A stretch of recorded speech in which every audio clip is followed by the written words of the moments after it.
আসন্ন জাতীয় নির্বাচনকে ঘিরে রাজনৈতিক উত্তাপ বাড়ছে। এমন সময় নিবন্ধন পেতে হুমড়ি খেয়ে পড়েছিল ১৪৪টি রাজনৈতিক দল, কিন্তু নির্বাচন কমিশনের প্রাথমিক ছাঁকুনিতে বাজিমাত করতে পারেনি একটিও। বিশেষ করে আলোচিত ছাত্রনেতাদের গড়া জাতীয় নাগরিক পার্টি, যারা গণ অভ্যুত্থানে সক্রিয় ভূমিকা রেখেছিল, তারাও পড়েছে বড় সংকটে। যে নতুন রাজনৈতিক দল জাতীয় নাগরিক পার্টির ঘোষণা করেছি।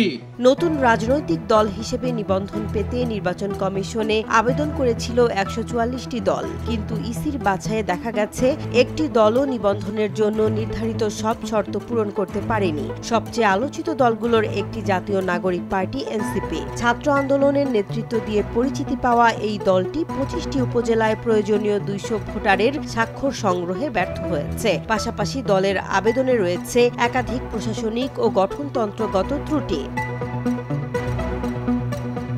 ইসির সিনিয়র সচিব আখতার আহমেদ জানিয়েছেন, সব দলেই তথ্যের ঘাটতি রয়েছে, তাই ত্রুটি সংশোধনের জন্য ১৫ দিনের সময় দিয়ে চিঠি পাঠানো হচ্ছে।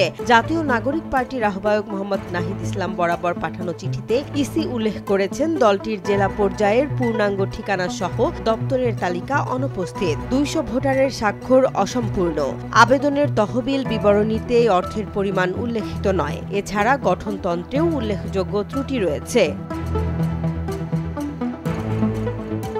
ইসি সূত্র জানিয়েছে, মঙ্গলবার থেকে শুরু করে ১৪৪টি দলকে ধাপে ধাপে ত্রুটি সংশোধনের নির্দেশনা সহ চিঠি পাঠানো হচ্ছে। নির্ধারিত ১৫ দিনের মধ্যে সংশোধন না করলে দলগুলো নিবন্ধন পাওয়ার অযোগ্য বিবেচিত হবে।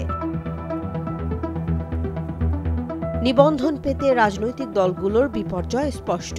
জাতীয় নির্বাচন যতই ঘনিয়ে আসছে, ততই স্পষ্ট হচ্ছে রাজনৈতিক মাঠের আসন বিন্যাস। যারা মাঠ দখল করতে চায়, তাদেরকেই আগে প্রশাসনিকভাবে শুদ্ধ হতে হবে, এমন বার্তা দিচ্ছে নির্বাচন কমিশন। এখন দেখার বিষয়, এই ১৫ দিনের দৌড়ে কে টিকে থাকে আর কে ছিটকে পড়ে।